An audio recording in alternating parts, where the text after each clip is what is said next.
देशवा बाटे सुना सुना, गली गली बा करुणा। देशवा बाटे सुना सुना, गली गली बा करुणा। घर से ना निकलल कर भाई हो, घर से ना निकलल कर भाई हो।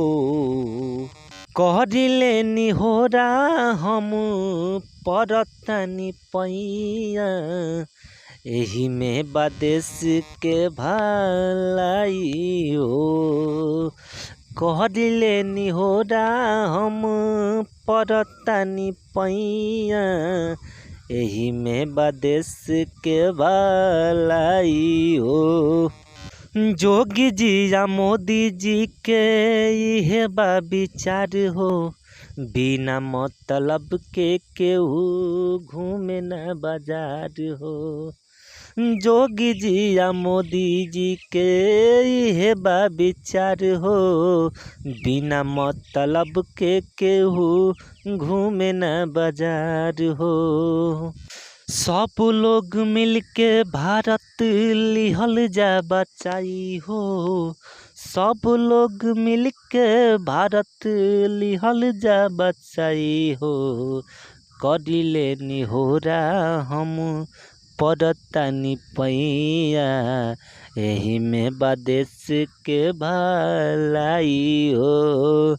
करिले निहोरा हम परतनी पैया, एही में बादेश के भलाई हो। लास्ट अंतरा। कैलस गदारी चीन हो गइल पाता, झमन दीवाना गीत लिखले बुझाता। कैलस गदारी चीन हो गइल पाता, झमन दीवाना गीत लिखले बुझाता।